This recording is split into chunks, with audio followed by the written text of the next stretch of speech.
بسم اللہ الرحمن الرحیم الحمدللہ وکفی والصلاة والسلام علی عبادہ الذین اصطفی اما بعد فاعوذ باللہ السمیع العلیم من الشیطان الرجیم بسم اللہ الرحمن الرحیم۔ رفقائے ذی احترام، بزرگان ملت، ہم ان نشستوں میں جو رمضان المبارک میں ہم کر رہے ہیں اور اللہ تعالیٰ کی توفیق سے آئندہ بھی کرنے کا ارادہ ہے، ان مجالس کا جو اصل مقصد ہے پہلا مقصد وہ ہے قرآنی صورتوں کے مضامین کا تجزیہ، یعنی ہر صورت میں کون سا مضمون ہے اور اس مضمون کا ماقبل اور مابعد سے تعلق کیا، ہر صورت کا پہلی صورت سے اور بعد والی صورت سے تعلق کیا، اور پھر ہر صورت میں آنے والے مضامین جو ہے وہ اپنے پہلے والے مضمون کے ساتھ اور بعد والے مضمون کے ساتھ کیا تعلق رکھتے ہیں، ربط رکھتے ہیں، اور اس کا جو اصل یعنی پیچھے پس منظر ہے وہ یہ کہ عام طور پر یہ سمجھا جاتا ہے کہ قرآن میں تو کوئی ربط اصولاً ہے نہیں، البتہ بعض خواہ ربط پیدا کرنے کی کوشش کرتے ہیں۔ تو یہ جو ایک عامت الناس میں گمراہی پھیلا دی گئی ہے کتاب اللہ کے حوالے سے، اصل تو قلع قمع اس کا کرنا ہے اور اس ضمن میں طلباء قرآن کو قرآن کے داخلی ربط سے آگاہ کرنا ہے، اور اس آگاہی کے لیے تمام صورتوں کے مضامین کا سلسلہ وار پہلے مرحلے میں تجزیہ، ہر صورت کا پہلی اور بعد والی صورت سے تعلق، اور ہر صورت میں پائے جانے والے مضامین یا عنوانات کا پہلے اور بعد والے عنوان سے تعلق، یہ ہے پہلا مرحلہ۔ اس مرحلے کے بعد پھر دوسرا جو مرحلہ ہے وہ ہے تمام صورتوں کا ترجمہ، اور ترجمہ دراصل نہیں، ترجمانی، ایسی ترجمانی کہ جو با محاورہ بھی ہو، اور سب سے بڑی بات یہ ہے کہ وہ تصریف آیات پر مبنی ہو۔ تصریف آیات یعنی ترجمانی قرآن جس کی اساس قرآن حکیم کی اپنی تفسیر ہو، جسے ہم تصریف آیات کہتے ہیں، قرآن کے اپنے بتائے ہوئے طریقے کے مطابق۔ تو اس طرح رفقۂ محترم ہم آج سورۃ البقرہ اس کے حوالے سے گفتگو کا آغاز کرتے ہیں۔ تو البقرہ رفقۂ محترم اگر ہم اسے تدبر سے پڑھیں تو یہ پتہ چلتا ہے کہ یہ کچھ مضامین کا مجموعہ ہے۔ ان مضامین کی کچھ تفصیل میں نے آپ حضرات کے سامنے رکھی ہے۔ ان میں سے پہلا حصہ جو ہے اسے ہم اس کا تمہیدی حصہ کہہ سکتے ہیں، تمہیدی حصہ۔ اس تمہیدی حصے میں سورۃ البقرہ کی آیت نمبر 1 سے لے کر آیت نمبر 39 تک یہ 39 آیات، ان 39 آیات کی تقسیم اس طرح ہے کہ سب سے پہلے 5 آیتوں میں، یعنی سورۃ البقرہ کی آیت نمبر 1 سے لے کر 5 تک کتاب اللہ کا مقام بتایا گیا ہے، کتاب اللہ کا اپنا مقام کیا ہے، اس کے نزول کا نصب العین کیا ہے، اس سے استفادہ کرنے والے حضرات ان کے اوصاف کمالات کیا ہیں۔ نمبر 2، اس کتاب سے وہ لوگ جو کچھ ان صفات سے اینٹی یا ان کے مخالف صفات کے حامل ہوں گے، وہ کتاب اللہ سے اپنی ان بری صفات کی وجہ سے، ان داخلی رکاوٹوں کی وجہ سے وہ کتاب اللہ سے مستفید نہیں ہوں گے، یہ دوسرا گروہ۔ اور تیسرا گروہ جو بین چلے گا، یعنی کچھ اہل ایمان کے ساتھ ان کا تعلق ہوگا اور کچھ ان کے ساتھ جو مستفید نہیں ہونے والے۔ پہلے گروہ کو قرآن حکیم نے اہل تقوی قرار دیا ہے، اہل تقوی۔ ان اہل تقوی کا بیان جو ہے آیت نمبر 1 سے لے کر آیت نمبر 5 تک۔ یعنی ابتدائی 5 آیات قرآن حکیم سے مستفید ہونے والے حضرات، افراد جن کے لیے قرآن کی اصطلاح میں ان کا نام ہے اہل تقوی، اہل تقوی۔ اور اہل تقوی جو ہیں ان کے اوصاف بیان فرمائے جائیں گے، اور ان کے انجام کا یا ان کے بارے میں جو اللہ تعالیٰ نے پیشگی کہ اگر یہ اوصاف ان میں ہیں یا یہ اپنے اندر پیدا کر لیں گے تو ان کا انجام یہ ہے کہ یہ حیات دنیا اور حیات آخرہ ہر دو میں کامیاب ہو۔ یہ آیت نمبر 1 کا 5۔ پھر ان اہل تقوی کی 2 اس دور میں بڑی جماعتیں تھیں۔ ایک جماعت وہ تھی کہ جس کے پاس قرآن حکیم کے نزول سے پہلے کوئی منزل من اللہ دستور حیات نہ تھا۔ ان کو قرآن حکیم نے امیین کہا ہے، امیین۔ امیین یعنی وہ گروہ، وہ عرب، وہ بنو اسماعیل کہ جن کے پاس منزل من اللہ دستور حیات نہ تھا۔ اگر سیدنا یعنی اسماعیل کا صحیفہ یا اس کی کچھ تعلیمات ان کے پاس کسی طرح تھی، کسی نہ کسی شکل میں، تو وہ بھی یعنی کوئی مکتوب صورت میں نہ تھی، وہ ایک رواج کے طور پر، رسم کے طور پر، قرآن کے سامنے معروف کے طور پر، وہ اسٹیبلش روایت کے طور پر تو ان کے ہاں وہ چیزیں تھیں، لیکن کوئی دستوری ضابطۂ حیات جو تحریری شکل میں ہو ایسا نہ تھا۔ یہ ہیں بنو اسماعیل۔ یہ جو اس وقت ہمارے سامنے صفحہ ہے، اس پر آیت نمبر 2 سے لے کر المتقین کے بعد الذین یؤمنون بالغیب ویقیمون الصلاۃ ومما رزقناہم ینفقون، ان آیات میں ان اہل تقوی کا بیان ہے جو بنو اسماعیل میں سے تھے۔ اور آیت نمبر 4 میں جو ہے والذین یؤمنون بما انزل الیک وما انزل من قبلک وبالآخرۃ هم یوقنون، یہ ہیں وہ اہل تقوی جو اہل کتاب میں سے تھے، جو اہل کتاب میں سے تھے۔ اور وہ اہل کتاب وہ تھے کہ جو قرآن سے پہلے تورات پر، انجیل پر جیسا کہ وہ تھی ان پر بھی ایمان رکھتے تھے، اور مزید برآں وہ نبی پاک صلی اللہ علیہ وسلم پر نازل ہونے والے قرآن پر ایمان لائے۔ یہ اہل تقوی کی دوسری جماعت ہے۔ یہی وجہ ہے کہ اس دوسری جماعت کے حوالے سے آیت نمبر 4 میں والذین کا جو اسم موصول ہے وہ دوبارہ لایا گیا، یعنی الذین اسم موصول دوبارہ لایا گیا ہے، جبکہ پہلے الذین موصول کے بعد الذین جو اسم موصول اس کے بعد یؤمنون بالغیب، یقیمون الصلاۃ ومما رزقناہم ینفقون، ان تینوں فعلوں میں الذین ایک لایا گیا ہے، یعنی یؤمنون میں، یقیمون میں، ینفقون میں بار بار الذین نہیں لایا گیا، الذین 2 دفعہ لایا گیا، ایک دفعہ پہلے 3 افعال و اعمال کے لیے، اور دوسری دفعہ یعنی دوسرا یؤمنون بما انزل الیک ومن قبل، یہ اس پر پھر تفصیلی گفتگو کریں گے۔ یعنی اہل تقوی خواہ وہ بنو اسماعیل میں سے ہوں یا اہل کتاب میں سے یا الناس میں کہیں بھی ہوں، تو اگر وہ ان اوصاف کے حامل ہوں گے تو ان کا انجام ارشاد فرمایا آیت نمبر 5 میں کہ اولئک علی ھدی من ربہم واولئک ھم المفلحون۔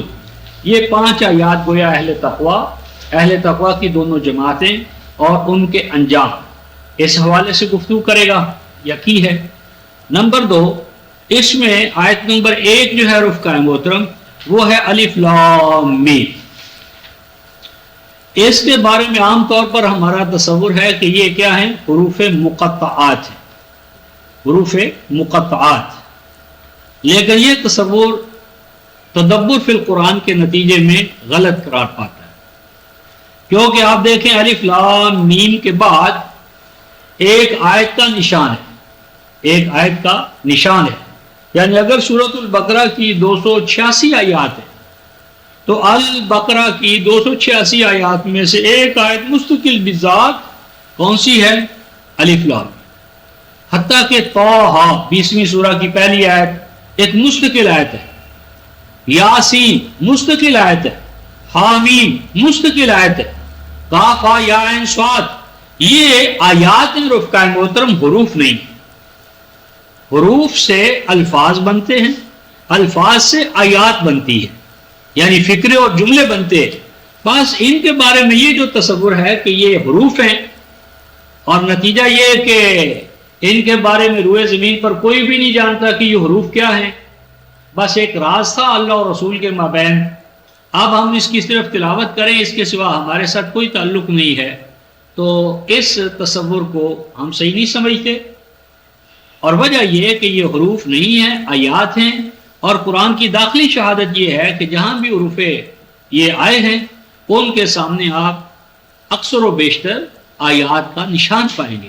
اس کا مطلب ہے کہ یہ 29 مقامات پر یہ حروف مقطعات آئے ہیں، اور ہم اس پہ بحث کریں گے کہ یہ 29 ہی کیوں ہیں، 30، 31 یا 32 کیوں نہیں، اور پھر اس پر بحث ہوگی کہ ان کی قسمیں کیا ہیں۔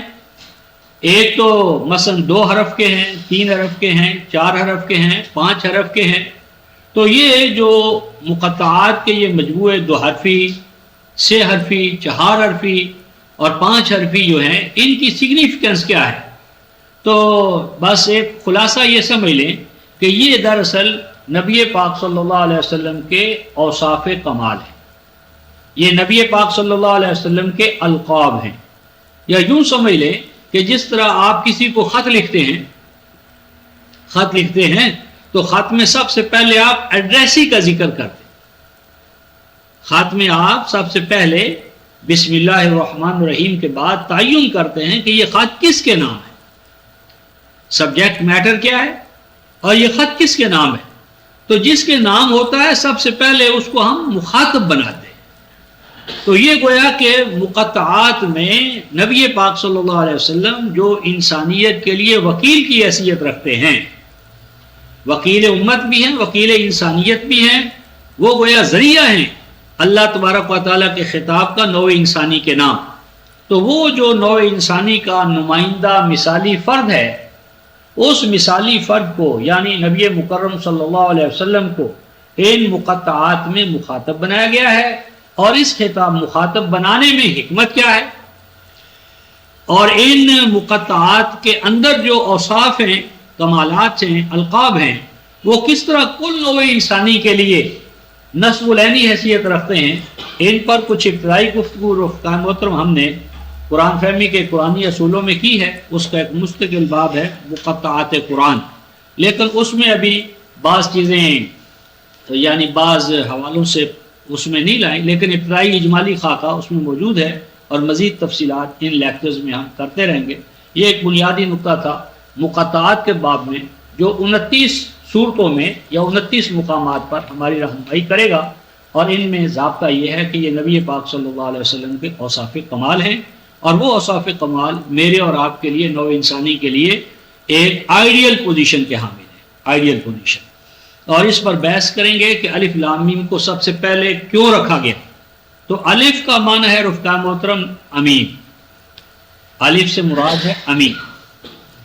نبی کا سب سے پہلا کمال یہ ہے کہ وہ امین ہوتا ہے، اپنی ذات میں امین ہوتا ہے، اپنے اللہ کے ساتھ امین ہوتا ہے، اور اپنے ابنائے جنس کے ساتھ، جن کے ساتھ وہ صبح و شام زندگی گزارتا ہے، ان کے لیے وہ امین ہوتا ہے، اور جس امت کے لیے وہ مبعوث کیا جاتا ہے وہ امین ہوتا ہے۔ تو امانت اربع، 4 امانتیں، خالق کے حوالے سے امین، مخلوق کے حوالے سے امین، ابنائے انسانیت کے حوالے سے امین، امت کے حوالے سے امین، کلام کے حوالے سے امین، یعنی خارج اور باطن، ظاہر اور ہر پہلو سے وہ امین ہوتا ہے۔ اور امین کے 2 پہلو ہیں۔ امین کا ایک پہلو ہے امانت دار، جسے کہتے ہیں ٹرسٹ وردی، فیتھفل۔ امین کا ایک معنی ہے قابل اعتماد، جس کے پاس امانتیں رکھی جائیں تو امانتیں رکھنے کے بعد انسان سو جائے کہ بھی آپ ان امانتوں کو کوئی گزرنے نہیں پہنچے گا۔ امین کا ایک معنی یہ ہے۔ اور امین کا دوسرا معنی ہے رفقا محترم امن کا ضامن، امن کا ضامن، امن کی گارنٹی دینے والا۔ تو رسول رفقا محترم اللہ تعالیٰ کی وحی کے حوالے سے امین ہوتا ہے، بئی معنی کہ وہ اس میں کسی طرح کی کمی یا بیشی نہ کرتا ہے نہ اس کا روادار ہوتا ہے۔ وحی کے حوالے سے رسول امین ہے کہ جو اللہ تبارک و تعالیٰ سے وہ پاتا ہے من ون وہ مخلوق کو، انسانیت کو، امت کو پہنچا دیتا ہے۔ اور دوسرا امین وہ اس حوالے سے ہوتا ہے کہ وہ اس نظام حیات پر ایمان لا کر اس کو اپنے ماحول، معاشرے، اپنی امت پر نافذ کرتا ہے، اور وہ نظام اس کے ہاتھوں سے نفاذ پذیر ہو کر پریکٹیکل ڈیمانسٹریشن فراہم کرتا ہے کہ یہ نظام نوع انسانی کے امن کا ضامن ہے۔ یعنی وحی کی حفاظت کے حوالے سے امین، تبلیغ کے حوالے سے امین، اور ساتھ کے ساتھ تنفیذ کے حوالے سے کہ وہ اس کے مطابق ایک معاشرہ تشکیل دیتا ہے، ایک جماعت تشکیل دیتا ہے، ایک ریاست تشکیل دیتا ہے، اور جو کچھ اقدار وحی میں ان پرنسپل اسے ملتا ہے وہ اپنی جماعت پر اس کی ایپلیکیشن کر کے اس نظام کے زندہ نتائج و ثمرات سے امت کو، انسانیت کو امن کی گارنٹی فراہم کرتا ہے۔ تو امین کے اندر یہ دونوں پہلو ہیں۔ اس کے بعد ہے لام۔ تو یہ لام جو ہے رفقائے محترم، یہ قائم مقام ہے حاضر ہوئے کتاب اللہ، لین القلب۔ یہ لین القلب ہونا جو ہے رفقائے محترم، یہ قرآن پاک میں سورہ آل عمران آیت 159 میں نبی پاک صلی اللہ علیہ وسلم کے لیے اللہ تبارک و تعالیٰ نے بیان فرمایا ان کی صفت کے طور پر۔ اور اس میں ایک ضابطہ ذہن نشین کر لیں کہ یہ جو اوصاف ہیں، مثلا امین ہونا دونوں حوالوں سے، یہ صرف نبی پاک صلی اللہ علیہ وسلم کا وصف نہیں ہے، ہر نبی ان دونوں حوالوں سے امین تھا۔ اسی طرح لین القلب صرف نبی پاک صلی اللہ علیہ وسلم، ہر نبی لین القلب تھا۔ یعنی یہ اوصاف صرف نبی پاک صلی اللہ علیہ وسلم کے نہیں ہیں، ہر نبی مکرم صلی اللہ علیہ وسلم اپنے وقت میں انہی اوصاف سے متصف تھا۔ ہاں، نبی پاک صلی اللہ علیہ وسلم اپنے کمالی نصب العینی حوالے سے وہ ان اوصاف کے حامل اور ان اوصاف سے متصف تھے، یعنی تمام انبیاء کے یہ اوصاف و کمالات۔ تو لین القلب یہ مقابلہ ہے، یعنی لین القلب اس کے مقابلے میں ہے غلیظ القلب۔ لین القلب کا معنی ہے دوسروں کے دکھ درد کو دیکھ کر اس دکھ درد کو دور کرنے کے لیے اپنے جسم و جان کی بازی لگا دینے والا، بغیر اس کے کہ اس کا مخاطب یا جس کے لیے وہ قربانی دے رہا اس کا رد عمل کیا ہوگا، یعنی بغیر کسی معاوضے کے، لین دین کے، سودے بازی کے اپنے جسم و جان کو کھپا دینا کہ اس کا مخاطب، اس کے ابنائے اثر، اس کی امت دکھوں سے رہائی پائے، تکالیف سے رہائی پائے، اور اس جیون میں بے پناہ مشقتیں، مصیبتیں، غلط طرز عمل سب کو سہار جانا، سب کو برداشت کر جانا، عفو درگزر سے کام لینا، اور انتقام کی بجائے عفو درگزر کا رویہ اپنانا، یہ نبی کا دوسرا وصف ہے۔ اور یہ جو اوصاف ہیں یہ ہر داعی کے لیے مطلوب ہے۔ یہ اوصاف ہر اس شخص کے اندر پیدا ہونے چاہیے جو نیابت نبوت، ختم نبوت کے بعد جو دعوت الہیہ کے کام میں نبی پاک صلی اللہ علیہ وسلم کے نائب کے طور پر، وارث کے طور پر آنا چاہے، ان کو انہی اوصاف سے اپنے آپ کو متصف کرنا چاہیے۔ انہیں امین ہونا چاہیے کلام الہی کے حوالے سے کہ اس میں کوئی ڈنڈی نہ مارے، کتمان نہ کریں، اخفا نہ کریں، اور انہیں امین ہونا چاہیے کہ وہ اپنی ذات میں کتاب الہی پر چلنے والے ہوں، اسے نافذ کرنے والے ہوں، اس کے احکام کے مطابق اپنی زندگی گزارنے والے ہوں۔ اور اسی طرح انہیں لین القلب ہونا چاہیے کہ وہ امت کے دکھ درد میں شریک ہوں، اور اپنے بھائی بندوں کے، شاگردوں کے جہاں جہاں ان کا حلقہ اثر ہے ان کے دکھ درد کو بانٹنے والے نہیں بلکہ اٹھانے والے ہوں، اور عفو درگزر ان کا شعار ہو، انتقام جو ہے ان کا وہ شیوا اور شعار نہ ہو۔ اس کے بعد رفقائے محترم میم ہے ڈبل، میم ڈبل ہے، میم مشدد، تو اس میم میں ایک طرف تو اس سے مراد محمد ہیں اور دوسری طرف مرسل، محمد مرسل، تو اے امین لین القلب محمد مرسل، مرسل ان اوصاف کا جو مخاطب ہے یا ان اوصاف سے جو متصف ہے وہ، اور اس کی ایک دلیل بھی آپ دیکھ لیں، جہاں بھی یہ مقطعات آئے ہیں آپ اس کی آیت 1 سے لے کر 5 تک کہیں بھی چلے جائیں، اس میں آپ کو ایک خطاب کا یا مخاطب کا یعنی وجود نظر آئے گا، اور وہ مثلا اس مقام پر ہے والذین یؤمنون بما انزل الیک، اور یہ اہل تقوی وہ بھی ہیں کہ جو ایمان رکھتے ہیں اس پر جو آپ کی طرف نازل کیا گیا۔ آپ کی طرف کون کا، یعنی یؤمنون بما انزل الیک، الیکا کا لفظ ہے نا، وہ ایمان رکھتے ہیں اس پر جو آپ کون، وما انزل من قبلک، کا آپ سے پہلے کون، یعنی گویا ہر جگہ طہ، آگے پڑھے ما انزلنا علیکا، اے طہ، اے طاہر و ہادی، اے طاہر و مطہر ہادی و مہدی، ما انزلنا علیک القرآن لتشقی، نہیں نازل کیا ہم نے یہ قرآن آپ پر کہ آپ اس قرآن کو پا کر ناکام ہو، یہ تو آپ کو کامیاب اور بامراد کرنے کے لیے آیا ہے۔ یاسین انک لمن المرسلین، اے سین بلا شبہ آپ عظیم الشان رسولوں میں سے ہیں، اسی سلسلۃ الذہب کی عظیم کڑی ہیں، اس کی تکمیل کرنے والے ہیں۔ تو یاسین اے سین، طٰہٰ اے طٰہٰ۔ تو بہرحال یہ ایک مزید اس حوالے سے ایک نقطہ ہے، فوڈ فار تھاٹ، کہ یہاں بھی یہ آئے گا، اس کے اندر یعنی یہ تسلسل ہے اور تلازم ہے۔ باقی لوگوں نے کیا کہا ہے وہ آپ مجھ سے بہتر جانتے ہیں۔ یہ اس کے بعد رفقائے محترم 2 آیات یعنی آیت نمبر 6 اور 7، ان میں ارشاد فرمایا گیا کہ اس اہل تقوی کے گروہ کے مقابلے میں ایک دوسرا گروہ ہے، اسے قرآن حکیم نے اہل کفر قرار دیا ہے۔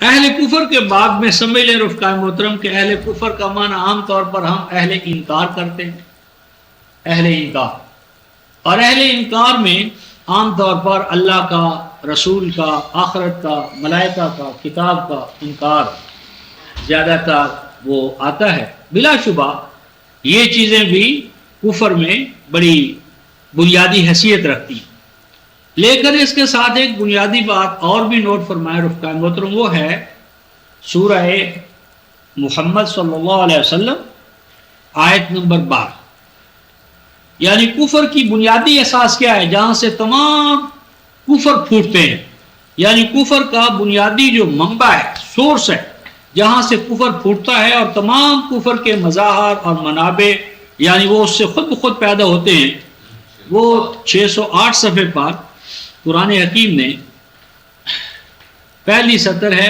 آیت نمبر 12 میں، آیت نمبر 12 کے 2 حصے ہیں، ہم دوسرا حصہ جو ہے جو 608 صفحے پر والذین کفروا، والذین کفروا، اور اب رہا معاملہ ان لوگوں کا جو کافر ہیں۔ کفر کیا ہے؟ فرمایا یتمتعون ویأکلون کما تأکل الانعام والنار مثوی لہم۔ فرمایا کافر کون ہے؟ یتمتعون، یتمتعون کا معنی ہے حیات دنیا کے ساز و سامان سے فائدہ اٹھا، یعنی حیات دنیا اور اس کی زینت و زیبائش کو مقصود بذات سمجھنا۔ وَيَأْكُلُونَ، اور وہ کھاتے پیتے ہیں۔ آگے ایک لفظ ہے رفقائے محترم کما تأکل الانعام، جیسا کہ انعام کھاتے پیتے اور بچے پیدا کرتے۔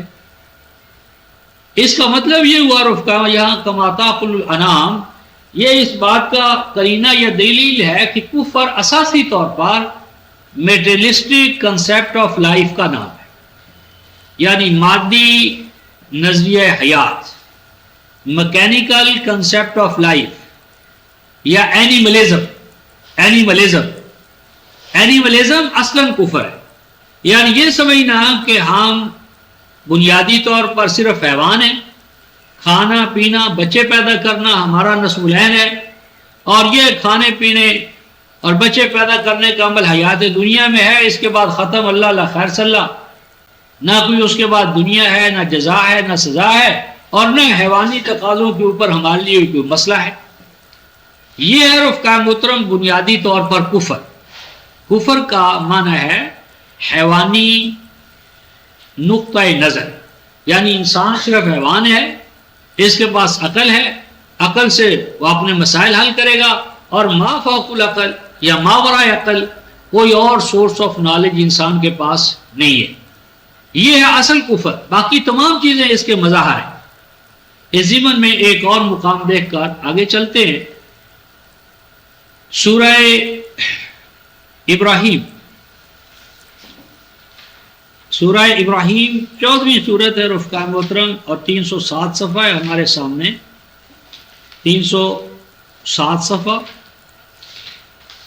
آیت نمبر 2 اور 3، سورہ ابراہیم آیت نمبر 2 اور 3، 307 صفحہ۔ میں آیت نمبر 2 کا ایک دوسرا حصہ لے رہا ہوں۔ وَوَيْلٌ لِّلْكَافِرِينَ، ہلاکت، ناکامی و نامرادی کافروں کے لیے۔ وہ کافروں کے لیے کیا ناکامی ہے؟ من عذاب شدید، ان کے لیے شدید سزا، بہت خرابی ہے۔ کافر کون ہے رفقا محترم؟ الذین، آیت نمبر 3، الذین، یعنی یہ نہیں کہا جا رہا کہ وہ اللہ کا انکار کرتے، رسولوں کو نہیں مانتے، یعنی کتابوں کو نہیں مانتے، تمام یعنی کتابوں کو نہ ماننا، رسولوں کو نہ ماننا، اللہ کو نہ ماننا، اس سب کی ایک بیس ہے، اور وہ بیس یہ ہے الذین یستحبون الحیات الدنیا علی الآخرہ۔ کفر اس بات کا نام ہے رفقا محترم کہ انسان ترجیح دے، انسان سلیکٹ کر لے، اختیار کرے حیات دنیا کو، اینیمل لائف۔ الحیات الدنیا کے حوالے سے بھی ایک غلط ترجمہ ہے ہمارے یہاں، اس کا معنی کیا جاتا ہے دنیا کی زندگی، دنیا کی زندگی، یہ غلط ہے۔ دنیا کی زندگی جو ہے یہ ہوتا مضاف مضاف الیہ ہے، یعنی اگر ہوتا الحیات الدنیا ال کے بغیر، اگر حیات الدنیا ہوتا تو اس کا معنی ہوتا دنیا کی زندگی۔ یہاں الحیات موصوف ہے رفقا محترم، اور الدنیا صفت ہے، یہ موصوف صفت کی ترکیب ہے۔ تو الحیات الدنیا کا معنی ہے قریب تر، فروتن، فروتن، نچلے لیول کی، نچلے درجے کی، قریب تری، یعنی قریب تری مفاد عاجلہ، قریب تری زندگی، اور وہ کون سی ہے؟ Animal life. یعنی انسان کو اللہ تعالیٰ نے رفقا محترم دو زندگیوں کا حامل بنایا ہے، ایک ہے حیات دنیا اور دوسری ہے حیات آخرہ۔ یہ ایک ہی انسان کے پاس ہے۔ حیات دنیا ہے اس کی اینیمل لائف، اور حیات آخرہ ہے اس کی ہیومنسٹک، یعنی جو اسے صحیح معنی میں حیوان سے انسان بناتی ہے۔ یعنی اسلام، قرآن اس لیے آیا ہے کہ حیوان کو انسان بنائے، انسان کو با اخلاق انسان بنائے، اور با اخلاق انسان کو با خدا بنائے۔ یہ مدارج ہے، یعنی حیوان کو انسان بنانا، انسان کو با اخلاق انسان بنانا، اور با اخلاق انسان کو با خدا انسان بنانا، یعنی نفس لوامہ امارہ، نفس لوامہ، نفس مطمئنہ، یہ حیات انسانی کے مدارج ہے۔ تو کیا فرمایا؟ یستحبون الحیات الدنیا علی الآخرہ، وہ ترجیح دیتے ہیں حیات دنیا یعنی حیوانی زندگی کو آخرہ یعنی انسان کی اصل زندگی، جو اس کی انسانی زندگی ہے، جو قرآن کی اصطلاح میں نفخت فیہ من روحی فقعوا لہ ساجدین، جو اللہ تعالیٰ نے انسان کے اندر ڈیوائن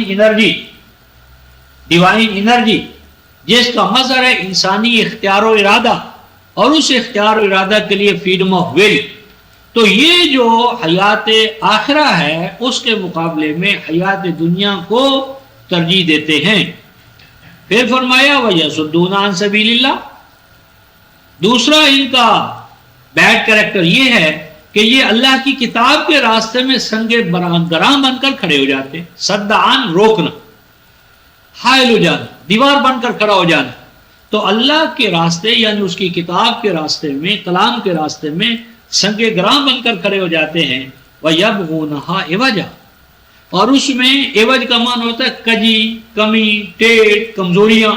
تو وہ تلاش کرتے ہیں کلام الہی میں کجیاں، کمیاں، ٹیڑھ.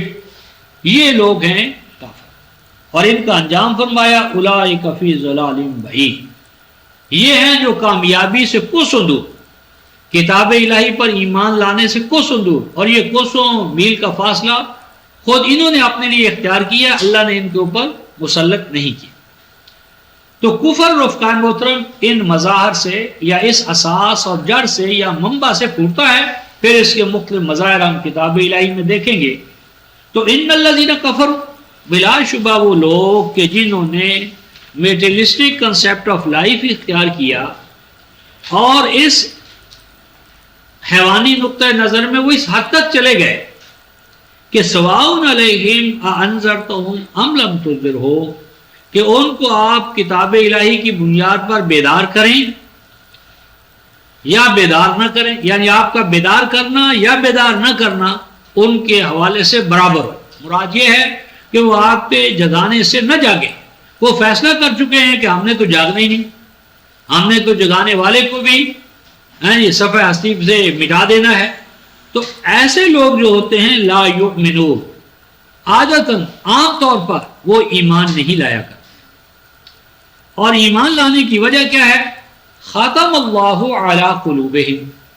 خاتم اللہ علی قلوبہم کا عام ترجمہ یہ ہے کہ اللہ مہر کر چکا ان کے دلوں پر یا دماغوں پر.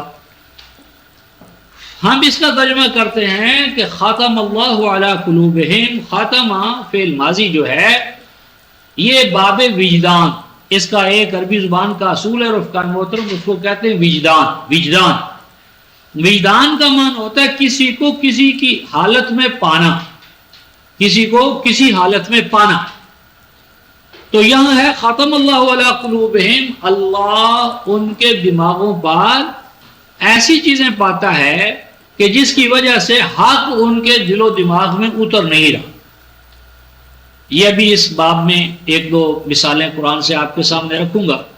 وَعَلَىٰ سَمْعِهِمْ وَعَلَىٰ أَبْصَارِهِمْ غِشَاوَةٌ، اور انہوں نے اپنے سننے کی صلاحیتوں پر اپنے مہریں لگا لی اور انہوں نے اپنی آنکھوں پر پردے ڈال لیے. اور اس وجہ سے کہ انہوں نے یہ غلط طرز عمل اختیار کیا ان کے لیے دردناک سزا ہوگی. اس کا انجام دردناک عذاب کی صورت میں ان کے سامنے آئے گا. یہاں ایک بنیادی نقطہ یہ نوٹ کرنے والا ہے کہ اللہ تعالیٰ نے اہل تقوی کو بیان فرمایا 5 آیتوں. اہل تقوی کے جو ضد میں چلنے والے افراد ہیں ان کو بیان کیا 2 آیتوں میں، ان کے جو بیڈ کریکٹر کے جو خصائص ہیں وہ بھی اور ان کا انجام بھی. اس کے بعد رفقائے محترم آیت نمبر 8 سے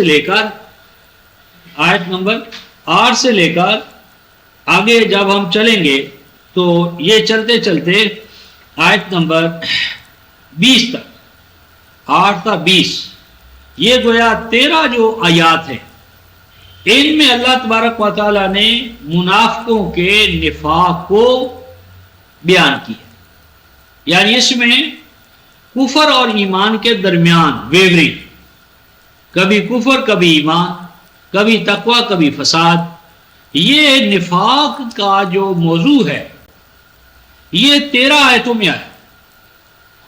13 آیتوں میں گویا کہ اہل تقوی اور اہل کفر دونوں ملائیں تو 7 آیتیں، اور مجرد اہل نفاق کو پڑھیں تو 7 آیتیں، 13 آیتیں گویا ڈبل کے قریب ہو گئی. تو اس کی وجہ یہ ہے رفقائے محترم کہ اس امت کا اصل مسئلہ اور ہر امت کا اصل مسئلہ نفاق ہے. امتوں کا بگاڑ کفر سے کہیں زیادہ نفاق پہ مبنی ہوتا ہے. یعنی امتوں کے لیے اصل مسئلہ چیلنج نفاق ہوتا ہے. نفاق عقائد میں، اعمال میں، ظاہر میں، باطن میں۔ تو یہ توجہ طلب نقطہ ہے کہ اللہ تعالیٰ نے نفاق کو اتنا تفصیل سے بیان فرمایا کہ وہ بیان اہل تقوی اور اہل کفر کے بیان سے تقریباً یعنی ڈبل ہو گیا۔ اس کے بعد رفقائے محترم یہ جو اہل نفاق ہیں ان کے حوالے سے ایک اور نقطہ یہ ہے کہ اللہ تعالیٰ نے ان کے حوالے سے دو مثالیں بیان فرمائی، دو مثالیں بیان فرمائی ہیں۔ ان میں سے ایک مثال جو ہے وہ آیت نمبر 17 میں ہے، یہ مَثَلُهُمْ كَمَثَلِ الَّذِي اسْتَوْقَدَ نَارًا، اور دوسری مثال جو ہے وہ آیت نمبر 19 میں ہے۔ یہ جو دو مثالیں ہیں ان کا ممثل کون ہے؟ ان مثالوں میں کس گروہ یا فرد کی مثال ہے؟ کوئی اسے حضرت موسیٰ علیہ السلام کے ساتھ تشبیہ دیتا ہے، کسی نے اسے نبی پاک صلی اللہ علیہ وسلم کے ساتھ مثال فٹ کر دی ہے۔ لیکن رفقائے محترم یہ دونوں باتیں غلط ہیں، یہ دراصل منافقوں کی اپنی مثال ہے، اور دو مثالیں لانے کی وجہ یہ ہے کہ منافقین کی دو قسمیں تھیں۔ منافق دو طرح کے تھے، ایک منافق تھے بنو اسماعیل میں سے، عرب میں سے بنو اسماعیل، جس طرح کہ اہل تقوی کی دو قسمیں ہم نے دیکھی، ایک اہل تقوی ہیں بنو اسماعیل جن کے پاس سابق دور میں کوئی کتاب نہ تھی، اور ایک اہل تقوی ہیں اہل کتاب میں سے۔ اسی طرح نفاق بھی دونوں حوالوں سے ہے، ایک منافقین تھے جن کا تعلق عرب بنو اسماعیل ان سے تھا، اور دوسرے منافق تھے جن کا تعلق اہل کتاب سے تھا۔ ایک وجہ یہ ہے۔ نمبر 2، اس کی دوسری ایک اور وجہ یہ ہے کہ نفاق دو حوالوں سے تھا، ایک قائدین کے حوالے سے، قائدین کا نفاق قیادت امامت، ایک تھے ائمۃ المنافقین یعنی جو نفاق کی لیڈرشپ جن کے ہاتھ میں تھی، اور ایک وہ تھے کہ جن کا نفاق جو تھا وہ لیڈرشپ کا قائد کا نہیں تھا، وہ عوامی تھا، یعنی اپنے قائدوں کے زیر اثر، قائدین کے زیر اثر وہ نفاق میں چل رہے تھے۔ اور اس کا ایک تیسرا عنوان ہے کہ نفاق ایک طرف تو ہجرت سے پہلے ایک خاص شکل میں ظہور پذیر ہوا، اور ایک ہجرت کے بعد، یعنی ایک نفاق تھا جو اقتدار سے پہلے دور میں ظاہر ہوا جبکہ ابھی کتاب الہی بطور نظام حیات نافذ نہ ہوئی تھی اس کے آخری دور میں، اور ایک نفاق وہ ہے جو کتاب الہی کے بطور نظام حیات نافذ ہو جانے کے نفاق ظاہر ہوا۔ تو یہ ایک اور حوالہ ہے۔ تو یہ جو تینوں حوالے ہیں رفقائے محترم، ان کے پھر 6 عنوانات بنیں گے، 6 عنوانات بنیں گے، اور 6 عنوانات پر ہم بقرہ کے بعد آل عمران، النساء، المائدہ، اور آگے جا کر الاعراف اور الانعام جو ہیں وہ ایک اور حوالے سے ہیں، اور پھر الانفال اور التوبہ۔ ان میں یہ نفاق اپنی 6 کی 6 شکلوں میں ہمارے سامنے آئے گا۔ تو یہ ایک الگ موضوع ہے، اس وقت میں اجمالی تعارف کروا رہا ہوں، پھر ان مضامین پر انشاءاللہ تفصیلی گفتگو کریں گے اور اس پر آگے بڑھیں گے۔ اس کے بعد رفقائے محترم یہ جو 20 آیات ہیں یہاں پر گویا 3 جماعتوں کا ذکر ہوا، 3 جماعتوں۔ اولاً کتاب الہی، اس کے نزول کا مقصد۔ نمبر 2، اس کتاب الہی سے مستفید ہونے والے اہل تقوی۔ اہل تقوی کی 2 جماعتیں، بنو اسماعیل میں سے اور اہل کتاب میں سے۔ اس کتاب الہی سے مستفید ہونے کی بجائے اس کے راہ میں سنگ گراں بن کر حائل ہونے والے اہل کفر۔ 2 آیتوں میں ان کا بیڈ کریکٹر اور ان کا انجام۔ اس کتاب سے مستفید ہوتے بھی ہیں اور انکار بھی کر دیتے ہیں۔ وہ اہل تقوی سے بھی آپ ملتے ہیں اور اہل کفر سے بھی ان کے ڈانڈے ملتے ہیں۔ یہ اہل نفاق، ان اہل نفاق کا بیان 13 آیات میں، اور اس کا ڈبل جو حجم ہے اس کی وجہ اور ان کی دو مثالیں اور ان مثالوں کا پس منظر، یہ یہاں تک ہم رفقائے محترم آیت نمبر 20 تک اس کو کیا۔ اس کے بعد رفقائے محترم آیت نمبر 21 سے لے کر یہ جو آیت نمبر 29 ہے، ان یعنی آیات میں جو ہے وہ بنو اسماعیل میں سے ہوں یا اہل کتاب میں سے ہوں، شرق کے ہوں یا غرب کے ہوں، ان کو قرآن کیا دعوت دینے کے لیے آیا؟ کیا دعوت دے؟ قرآن کی دعوت ہے کہ الناس کے حوالے سے، ہیومینٹی آن دا ہول کے حوالے سے قرآن کا میسج کیا، پیغام کیا؟ قرآن انسانیت سے چاہتا کیا ہے؟ اور قرآن انسانیت کے سامنے میسج، پیغام، پروگرام یا نظام کیا رکھتا ہے؟ وہ ہے رفقائے محترم عبودیت رب۔ یا ایھا الناس، یہ پہلا خطاب ہے نوع انسانی کے نام، یعنی اللہ تبارک و تعالیٰ کا خط جو نبی پاک صلی اللہ علیہ وسلم کے توسط سے نوع انسانی کو پہنچایا گیا ہے، اس کا پہلا جامع عنوان یا مرکزی عنوان یا وہ محوری عنوان کہ جو تمام قرآن میں آپ کو ہر جگہ ملے گا، وہ ہے جامع عنوان رفقائے محترم عبودیت رب۔ اور عبودیت رب کے بعد میں یہ نوٹ فرما لیں کہ یہ پوجا پاٹ نہیں ہے، یہ پوجا پاٹ نہیں ہے۔ عبودیت کا معنی ہے اللہ کے نازل کردہ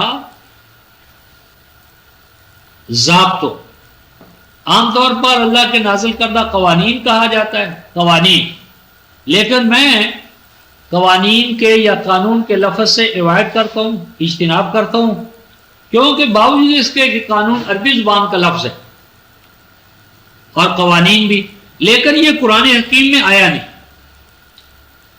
جس طرح عشق قرآن میں نہیں آیا، تو قانون کا لفظ عربی ہونے کے باوجود قرآن میں نہیں آیا، اس کی ایک خاص وجہ ہے۔ قرآن حکیم کے لیے اگر ہم کوئی لفظ قرآن کی اصطلاح کے حوالے سے استعمال کرنا چاہیں تو وہ ہے، قرآن ہے کتاب اقدار، یعنی یہ قرآن کیا ہے؟ یہ ایک ہے سسٹم آف ویلیوز، یعنی مجموعہ اقدار ویلیوز، اور ان ویلیوز کی، مجموعہ اقدار کی دو قسمیں ہیں۔ ایک قسم ہے رفقائے محترم اقدار عالیہ، عین سے اقدار عالیہ، یعنی قرآن رفقائے محترم ہے مجموعہ قوانین نہیں، مجموعہ قوانین یہ قرآن کی اصطلاح نہیں ہے، قرآن ہے مجموعہ اقدار، اس کو میں کہتا ہوں سسٹم آف ویلیوز، یعنی قرآن جو ہے وہ سسٹم آف ویلیوز ہے، اور ویلیوز جو ہیں جن کو ہم اقدار کہتے ہیں، اقدار ویلیوز، ان کی دو قسمیں، ایک نمبر ایک اقدار عالیہ، این کے ساتھ اقدار عالیہ، اٹ مینز اس کا معنی ہے ہائر ویلیوز، اور دوسری اقدار ہیں اقدار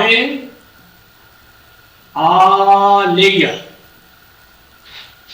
مدہ کے ساتھ، اس کا معنی ہے انسٹرومنٹل ویلیوز، عالیہ آلے سے، اردو میں بھی اعلیٰ کار استعمال کرتے ہیں، اعلیٰ کار، تو یہ اقدار عالیہ انسٹرومنٹل ویلیوز، قرآن حکیم میں زیادہ تر اقدار عالیہ ہے، اور یہ ہیں پرماننٹ اقدار عالیہ، پرماننٹ ویلیوز، اور اقدار عالیہ وہ ویلیوز کہ جو ان اقدار عالیہ کے حصول کے لیے وہ ذریعے کی حیثیت رکھتی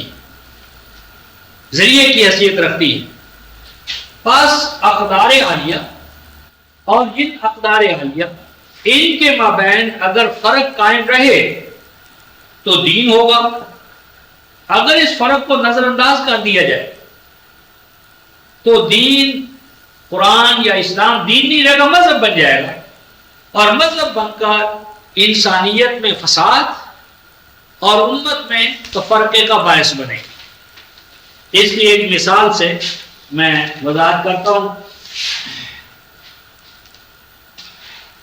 مثلا قرآن حکیم میں آپ سورہ الاعراف آیت نمبر 26 میں آپ دیکھیں گے کہ قرآن نے سورہ الاعراف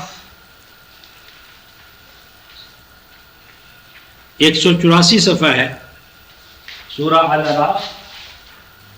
دیکھیں مثلا انسان کے لیے لباس ضروری، لباس۔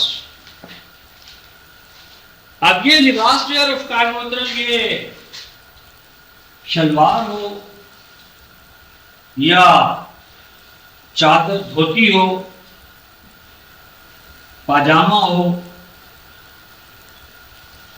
قرآن حکیم لباس کے باب میں یہ اقوال، پہلی اقدار عالیہ، یہ تو ڈٹرمن کرے گا، لیکن یہ جو عالیہ انسٹرومنٹل، یہ ان کا تعین نہیں کرے گا۔ یعنی آپ کے لیے شلوار، چادر، پاجامہ اور پھر مثلا پتلون، پینٹ، مثلا فرمایا گیا کہ اے ابنائے آدم قد انزلنا علیکم لباسا، قد انزلنا علیکم لباسا، یہ میں 7:26 کا حوالہ ہے۔ قد انزلنا علیکم لباسا، ہم نے تمہارے لیے لباس اتارا ہے، لفظی طرح۔ اب یہاں دو چیزیں اور طلب ہے، ایک کو اللہ پاک فرماتے ہیں کہ ہم نے لباس اتارا۔ اب لباس کا جو ہمارا تھوڑا ڈریس، یعنی قمیض، شرٹ، پینٹ، پتلون، چادر، شلوار، پاجامہ، قمیض، یہ تو اللہ نہیں ہوتا۔ لباس سے کیا مراد ہے یہاں پر؟ وہ چیزیں کہ جن سے لباس تیار ہوتا ہے۔ لباس کا معنی ہوا یہاں پر وہ چیزیں، مٹیریل، کہ جس مٹیریل کو کام میں لا کر ہم لباس اختیار کرتے ہیں۔ یعنی لباس سے مراد ہوا مثلا کپاس، اون، اور وہ چیزیں کہ جن سے ہم لباس بنا سکتے ہیں۔ نمبر 2 انزلنا کا لفظ آیا، انزلنا۔ اب انزلنا اوپر سے نیچے نازل کرنا، رسول جس طرح، قرآن جس طرح، یہ بھی صحیح نہیں۔ یعنی انزال عربوں کے ہاں ہر اس چیز کے لیے جو قدر و قیمت کی حامل ہو،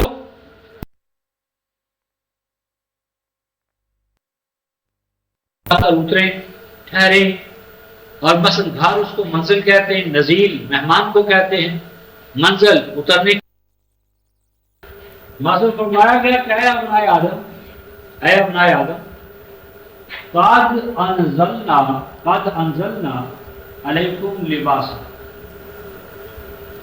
قد انزلنا علیکم لباسا، یہ میں 7:26 کا حوالہ ہے۔ قد انزلنا علیکم لباسا، ہم نے تمہارے لیے لباس اتارا ہے، لفظی طرح۔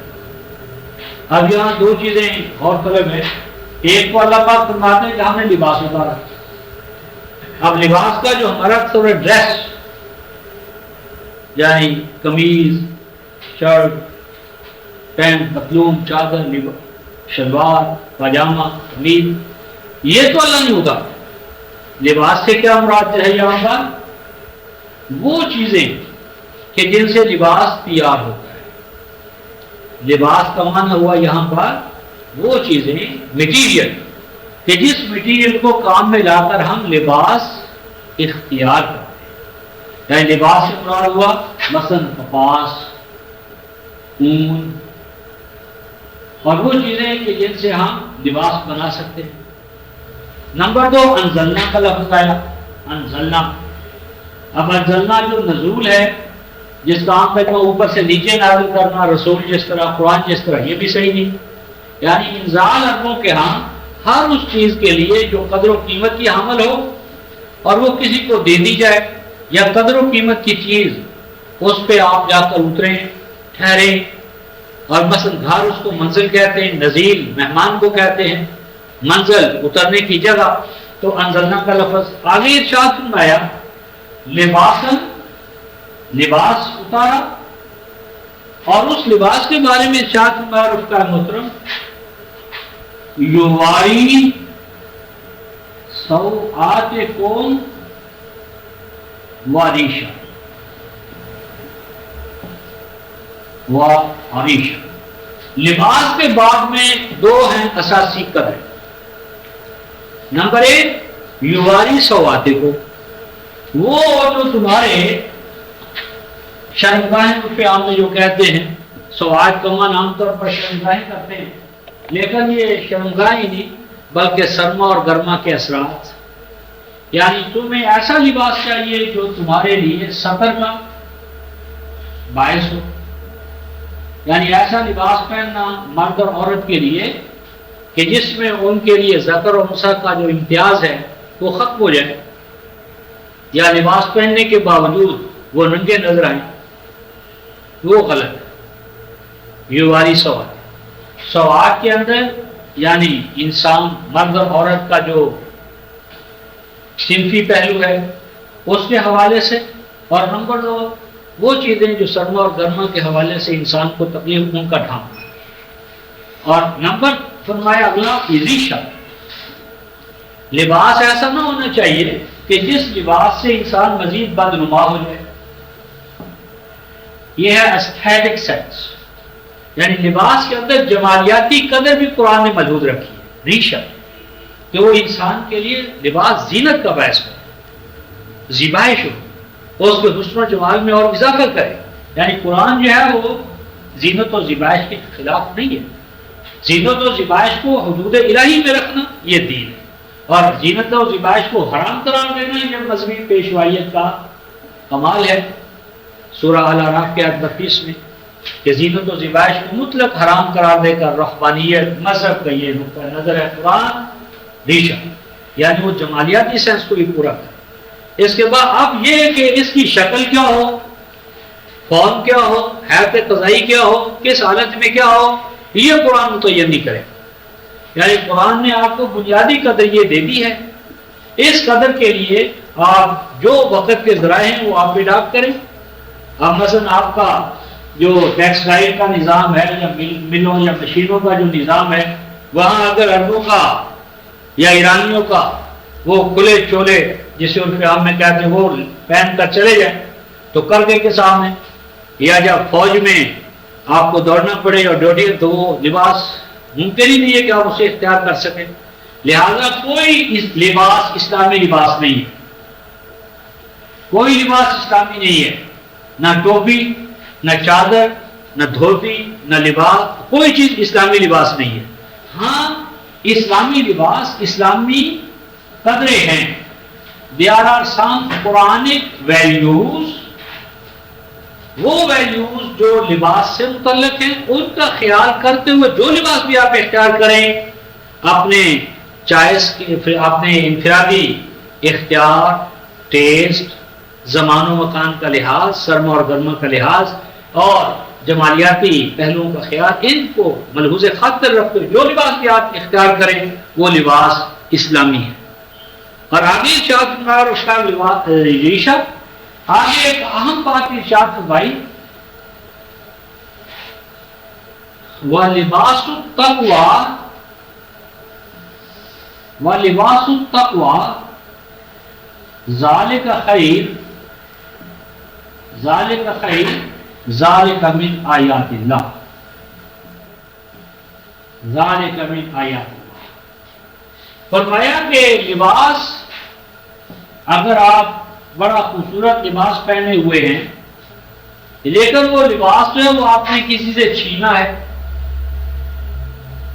غصب کیا ہے، اس کی پیمنٹ آپ نے نہیں کی، اس میں فریب اور دھوکہ کیا ہے، تو وہ ان دو قدروں کو سامنے رکھنے کے باوجود غیر اسلامی ہے، لباس تقوی، یعنی لباس ایسا ہونا چاہیے مینز کے حوالے سے کہ جو احکام الہیہ کی نگہداشت کرتے ہوئے بنایا جائے، یعنی اس کا حصول بھی احکام الہیہ کے ماتحت ہو، اور ایسا بھی نہ ہونا چاہیے کہ لباس تو بالکل ٹھیک ہے لیکن اس لباس سے جو اعمال سرزد ہو رہے ہیں، یعنی وہ لباس تو آپ کو سرما اور گرما سے بچا رہا ہے اور آپ اس لباس کو پہن کر احکام الہیہ کی خلاف ورزی کر رہے ہیں، ڈاکہ ڈالتے ہیں، غصب کرتے ہیں، چوری کرتے ہیں، فریب اور فراڈ کرتے ہیں، تو وہ لباس تقویٰ نہیں ہے۔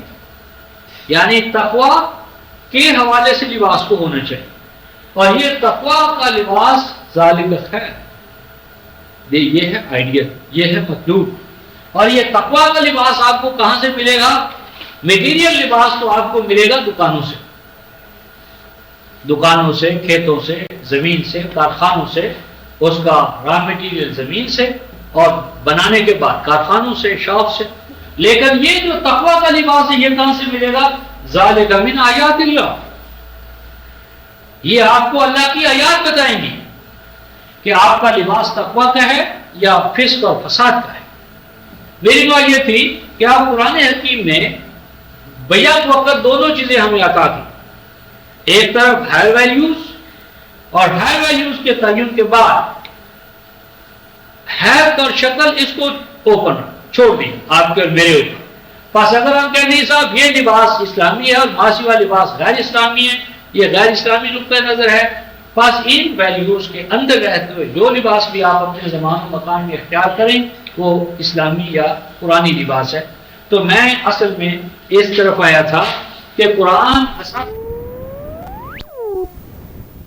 نہیں ہے بلکہ کتاب الاقدار ہے، اور اللہ جو ہے قد جعل اللہ لکل شیء قدرا، جعل اللہ لکل شیء قدرا، یعنی اللہ تعالیٰ نے اشیاء کے لیے پیمانے، میجرمنٹس، اندازے، ہر چیز جو ہے وہ پیمانوں میں نبی تلی ہے اور پیمانے الگ الگ ہیں۔ ایک ہی چیز ہے مثلا پانی، اگر یہ پانی کشتی کے اندر ہو تو اس کا اور پیمانہ ہے، کشتی کے نیچے ہو تو اور ہے۔ آگ ہے، اگر چولہے کے اندر ہو تو ایک پیمانہ ہے، چولہے سے باہر نکلا ہے تو دوسرا پیمانہ ہے۔ تو ہر چیز کے پیمانے ہیں، اور انسان کا کام بس یہ ہے کہ وہ ان اللہ کی ٹھہرائی ہوئی قدروں کو پہچانے اور ان قدروں کے اندر رہتے ہوئے اللہ تعالیٰ کی عطا کردہ نعمتوں سے مستفید ہو، انہیں کام میں لائے۔ تو قرآن اساسی طور پر کتاب اقدار ہے، یعنی مجموعہ اقدار، اور اقدار کی یہ دو قسمیں ہیں، اور ان اقدار کا جاننا میری اور آپ کی ڈیوٹی ہے۔ تو ان میں سب سے پہلی قدر جو ہے اس کا محترم وہ ہے عبودیت رب، یعنی اقدار قرآن میں اقدار حیات، values of life, values of light, values of knowledge, values of consciousness, یہ جو اقدار حیات ہیں، اقدار نور ہیں، اقدار، ان اقدار میں اساسی قدر، بنیادی بیسک وہ کیا ہے؟ عبودیت۔ عبودیت جو ہے اس کا محترم، اس کے لیے کل ہم نے 2 39 40 23 47 26 22 اور 36 60 61 ان مقامات پر عبودیت کو قرآن حکیم نے کھولا ہے، اور عبودیت کا معنی پوجا پاٹ نہیں ہے، اور عبودیت ہے اللہ کی ٹھہرائی ہوئی قدروں کی نگہداشت کرتے ہوئے ان کے ماتحت اپنی انفرادی، اجتماعی، معاشرتی، معاشی، سیاسی، یعنی زندگی کے جتنے بھی دوائر ہیں، جتنے بھی زندگی کے آسپیکٹس ہیں، پہلو ہیں، ان تمام دوائر میں، پہلوؤں میں اقدار وحی کو نافذ کرنا، اقدار وحی کے مطابق اپنی زندگی کو ڈھالنا، یہ عبودیت ہے۔ اور صرف اللہ تبارک و تعالیٰ کا نام جپتے رہنا اور اس کو اللہ کی تسبیح قرار دینا کہ جی ہم تو اللہ کی تسبیح کر رہے ہیں، تو یہ صحیح نہیں ہے۔ آج بھی ایک محترم دوست نے تسبیح کے حوالے سے سوال کیا کہ تسبیح تو عام طور پر ہم تسبیح کے دانوں پر کرتے ہیں، یہی حال استغفار کا۔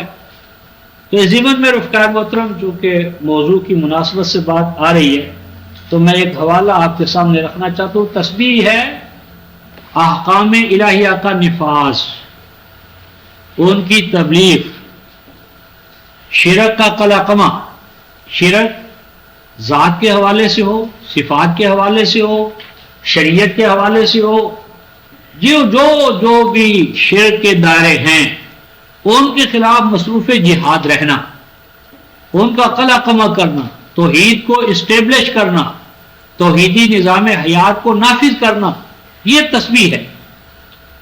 اس ضمن میں آپ کے سامنے ایک مقام حوالے کے طور پر کہ اگر ایک مقام آپ کے ذہن میں اچھی طرح بیٹھ جائے تو پھر باقی جو مقامات ہوں گے ان کا حل کر لینا کوئی زیادہ مشکل نہ ہوگا۔ یہاں پر ہم رفقائے محترم یہ سورہ ہے طٰہٰ اور آیت نمبر غالباً 32 ہے، پہلی سطر ہے سورہ طٰہٰ 377 صفحہ۔ سیدنا موسیٰ علیہ السلام اپنے رب کے حضور میں وحی پانے کے بعد کچھ ڈیمانڈز رکھتے ہیں۔ ان ڈیمانڈز میں ایک ڈیمانڈ یہ ہے، آیت نمبر 29 376 صفحہ، کہ اے پروردگار عالم مجھے ایک مددگار عطا فرما، ہیلپر، معاون، میرا بوجھ بانٹنے والا۔ وَاجْعَلْ لِي وَزِيرًا مِّنْ أَهْلِي، میرے اہل میں سے مجھے ایک بوجھ اٹھانے والا عطا کر۔ اور وہ بوجھ اٹھانے والا کون ہے؟ میرا بھائی ہارون۔ اس کے ذریعے میرے بازو کو، میرے مشن کو، میرے منصب کو، پوزیشن کو مضبوط فرما۔ اشرکو فی امری، مجھے وزیر، ہیلپر، مددگار عطا فرما۔ اور آگے دیکھیے کیوں کہ نسبحک کثیرا ونذکرک کثیرا، ہمارے ہاں ذکر اور تسبیح کیا ہے؟ تسبیح کے دانوں پر یا اللہ، سبحان اللہ، فلاں اللہ، فلاں اللہ، ان کلمات کو دہرانے کا نام۔ تخلیے میں آپ چلے جائیں، حجرے میں بیٹھ جائیں، تسبیح لے لیں اور تارک الدنیا ہو کر خلوت گاہوں میں بیٹھ کر اللہ اللہ اللہ اللہ کرتے رہیں، قلب جاری ہو جائے گا۔ اب دیکھیے رفقائے محترم، اگر انبیاء علیہ السلام کی تسبیح یہ ہو تو یہ کام تو تنہائی میں سیدنا موسیٰ علیہ السلام کے لیے کرنا بڑا آسان ہے۔ اس تسبیح کے لیے سیدنا ہارون کی ضرورت ہے کہ اللہ مجھے ایک ہیلپر عطا فرما، وزیر عطا کر، میرا بوجھ اٹھانے والا، میرا بوجھ بانٹنے والا، تاکہ وہ اور میں مل کر کیا کر سکیں کہ نسبحک کثیرا، تاکہ ہم آپ کی تسبیح کر سکیں اور آپ کا ذکر کر سکیں۔ یعنی تسبیح اور ذکر انبیاء علیہ السلام کی وہ خلوت گاہوں میں نہیں ہے، وہ کیا ہے؟ پیچھے دیکھیں کیا حکم ہوا تھا کہ اے پھر موسیٰ، آیت نمبر یہ پیچھے جو 376 صفحے پر، اذهب الى فرعون انه طغى، فرعون کے سامنے کھڑا ہونا، فرعونیت کو للکارنا، طاغوتی طاقتوں کو للکارنا، طاغوتی طاقتوں سے پنجہ آزمائی کرنا، فرعون، حامان اور قارون کو چیلنج کرنا اور فرعونیت، حامانیت اور قارونیت کا قلقمہ کرنا، یہ ہے اصل تسبیح۔ اور اسی طرح یہ سورہ نحل 16ویں سورہ جو ہے رفقائے محترم، اس میں تسبیح کے دونوں دائرے قرآن حکیم نے بہت عمدگی سے ایک آیت جلیلہ میں کھول دیے ہیں۔ ارشاد ربانی ہے یہ سورۃ النحل بالکل آغاز 321 صفحہ غالباً، یہ آیت نمبر 1، اتا امر اللہ فلا تستعجلوا سبحانہ وتعالی عما یشرکون۔ پس اللہ کا امر آ چکا، اللہ کا قرآن آ چکا، فلا تستعجلوا، اور اس اللہ کے اس نظام کے حوالے سے جلد بازی کا مظاہرہ نہ کرو، اس کے نتائج و ثمرات ظہور پذیر ہو کر رہیں گے۔ آگے فرمایا سبحانہ و تعالی، سبحانہ و تعالی کس سے؟ اما یشرکو، پس اس اللہ کی تسبیح کرو۔ سبحانہ، یہاں پر نون جو ہے رفع محترم اس پر زبر آئی ہے، یہاں فعل محذوف ہے، وہ کیا ہے؟ سبحو سبحانہ، سبحو سبحانہ، اور تعالی بلند قرار دو، بلند مانو، اللہ کو بلند ماننا، تسبیح کرو، اللہ کی تسبیح کرنی کس حوالے سے، کس چیز سے؟ اما یشرکون، ان چیزوں سے کہ جو مشرک اللہ کی ذات، صفات، اختیارات اس میں شریک ٹھہرا رہے ہیں۔ اب اگر کوئی مشرک ہے اس کی کیا تسبیح ہے؟ تو تسبیح کیا ہے؟ توحید۔ تسبیح کیا ہے؟ توحید کا قائم کرنا۔ تسبیح کیا ہے؟ تبلیغ کرنا توحید کی۔ تسبیح کیا ہے؟ شرک کے خلاف جدوجہد کرنا۔ اور صلاۃ موقت بھی سبحانک اللہم و بحمدک، تو جو صلاۃ موقت ہے وہ بھی تسبیح کی تربیت ہے، تربیت ہے۔ ایاک نعبد و ایاک نستعین، توحید کا اعلان ہے۔ اور اس ضمن میں نبی پاک صلی اللہ علیہ وسلم کے حوالے سے ہم سورہ مزمل میں جو 73 سورہ ہے اس کی آیت نمبر 4 میں دیکھتے ہیں، سورہ المزمل، یہ 688 صفحہ ہے۔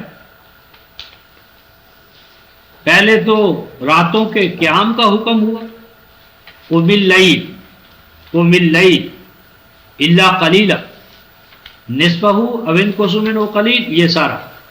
اور آیت نمبر 4 کے بعد انا سنلقی علیک قولا ثقیلا، ہم آپ پر ایک بہت بڑی ذمہ داری ڈالنے والے ہیں۔ یعنی راتوں کے قیام کا ذکر ہے، ترتیل القرآن کا ذکر ہے، اور ان ناشئۃ اللیل ہی اشد وطئا واقوم قیلا، راتوں کا عمل ہے یہ۔ اور آگے فرمایا آیت نمبر 7 میں انا لک فی النہار سبحا طویلا، بلا شبہ آپ کے لیے ہے دن میں سبحا طویلا، بہت زوردار طریقے سے تسبیح کرنا۔ اور چاند، سورج، ان کے بارے میں قرآن کہتا ہے کل فی فلق یسبحون، یہ چاند، یہ سورج، یہ ستارے سب کے سب کیا ہیں؟ اپنے اپنے آربٹ پر، کل، سب کے سب، فی فلق یسبحون، سب کے سب یہ چاند، ستارے، نجوم، کواکب جتنے ہیں رفقا محترم، ان کے بارے میں قرآن کہتا ہے، یہ 3640 530 صفحہ، کل فی فلق یسبحون، ان میں سے سب کے سب جو ہے اپنے اپنے آربٹ پر، مدار پر تسبیح کر رہے ہیں۔ کیا معنی؟ مصروف گردش، جد و جہد، مصروف گردش، اللہ تعالیٰ کی توحید، اس کا کمال، اس کا ان کے حوالے سے کمال بندگی اور اللہ کا کمال اقتدار۔ تو کہنا میں نے یہ تھا رفقا محترم کہ جو عبودیت ہے یہ ہے احکام الہیہ، اللہ تبارک و تعالیٰ کی ٹھہرائی ہوئی قدروں کی پاسداری، ان کا نفاذ اور ان کے مطابق اپنی جد و جہد کو ڈھالنا۔ تو یہ قرآن کا بنیادی جو مطالبہ ہے نوع انسانی سے، خواہ وہ گورے ہوں، کالے ہوں، بنو اسماعیل ہوں، بنو اسرائیل ہوں، تو ان سب سے پہلا مطالبہ یا ایھا الناس کے حوالے سے، یا ایھا الناس اعبدوا ربکم الذی خلقکم والذین من قبلکم لعلکم تتقون، یہ سورہ البقرہ میں آیت نمبر 20۔ اس مطالبے کے بعد یہ جو عبودیت رب ہے یہ عملی نظام حیات کے طور پر کیسے متشکل ہوتی ہے، اس کے لیے اللہ تبارک و تعالیٰ نے فرمایا کہ اس کے لیے ہم نے اپنا قرآن عطا کیا، اپنا قرآن اتارا ہے۔ اور وہ قرآن جو ہے آیت نمبر 23، وَإِن كُنتُمْ فِي رَيْبٍ مِّمَّا نَزَّلْنَا عَلَىٰ عَبْدِنَا، وہ بے مثال دستور حیات قرآن، تو اس کا بیان ہے کیونکہ قرآن کے بغیر، دستور کے بغیر عبودیت یا محکومیت کس کی؟ محکومیت تقاضا کرتی ہے کہ حاکم کی طرف سے احکام آئیں، فرامین آئیں، ان احکام و فرامین پر چلا جائے، ان کے سامنے اپنے آپ کو سرنڈر کیا جائے، تو آگے اس دستور حیات کا، پھر اس دستور حیات کا انچینجیبل، یعنی اس کو چیلنج کے طور پر ہونا، اور جن اور بشر یعنی بادیہ نشین، مہذب غیر مہذب، چھوٹے بڑے، کل نوع انسانی، اس کے لیے ناممکن ہے کہ وہ اس دستور حیات کا مقابلہ کر سکے یا اس جیسی کوئی شکل اس سے بہتر لا سکے، یا اس سے ہٹ کر کوئی اور شکل بنائے اور اس کی کسی بھی شکل کا مقابلہ کر سکے، ریپلیس کرے یا اس کو اپنے مقام سے ہٹا سکے۔ تو یہ رفقائے محترم آیت نمبر 29 تک یہ عبودیت رب، اس کے تقاضے، عبودیت پر چلنے والوں کا یا ڈھل جانے والوں کا انجام، اور اس کا انکار کرنے والے جو ہیں اس کا انجام۔ تو یہ آیت نمبر 29 تک یہ چلے گا۔ اس کے بعد آیت نمبر 30 سے آیت نمبر 39 تک یہ جو آیات ہیں اس میں، اس کائنات میں انسان کا مقام کیا ہے، انسان پر جو کائناتی قوتیں ہیں ان کو فوقیت حاصل ہے، یا انسان کائناتی قوتوں پر فوقیت رکھتا ہے، انسان کا امتیازی پہلو کیا ہے اس پوری کائنات میں، اور انسان کو اس برتر مقام پر پہنچانے والی اس کی کون سی کوالٹی یا خوبی ہے۔ تو یہ سارا بیان ہے رفقائے محترم، اور وہ ہے کہ انسان کو کائناتی قوتوں پر جو چیز ممتاز کرتی ہے وہ انسان کی فریڈم آف ول۔ اس کائنات میں فریڈم آف ول، جس کا مظہر ہے پرسنالٹی، پرسنالٹی اس کائنات میں یا اللہ کے پاس ہے یا انسان کے پاس ہے۔ اللہ کی ذات اس کی ذاتی ہے، انسان کی ذات عطائی ہے، اللہ تعالیٰ کی عطا کردہ ہے، اور انسان کا شرف اس کا اختیار اور ارادے کا حامل ہونا ہے۔ یہ اختیار و ارادہ ایک دودھاری تلوار ہے۔ اس اختیار و ارادے کو اقدار وحی کے ماتحت کر کے انسان اس کائنات میں مقام آدم اور مقام مومن دونوں کو پا سکتا ہے، اور اگر اقدار وحی کے ساتھ تو انسان ہم آہنگ نہ ہو لیکن عقل سے کام لے تو وہ اس کائنات کو مسخر کر کے، بشرطے کہ نوامیس فطرت کا وہ علم حاصل کرے، تو وہ مقام آدم یعنی اس کائنات کو مسخر کر سکتا ہے۔ مقام آدم یعنی اس کائنات کو مسخر کرنا اللہ تعالیٰ کے ٹھہرائے ہوئے نوامیس، اقدار، قوانین، جسے عام طور پر لاز آف نیچر کہتے ہیں، تو ان کا علم حاصل کر کے انسان کائناتی قوتوں کو اپنے ماتحت کر سکتا ہے، اسے کرنا چاہیے، یہ کم از کم تقاضا ہے، لیکن یہ مقام آدم ہے۔ مقام ایمان یہ ہے کہ کائنات کے اس سارے نظام کو، قوتوں کو، طاقتوں کو مسخر کرے، اور تسخیر کے ماحصل کو، یعنی اس طرح کنکر کرنے کی جو اچیومنٹس ہے، تسخیر کا جو ماحصل ہے، اسے اللہ کی نازل کردہ اقدار کے مطابق تقسیم کرے۔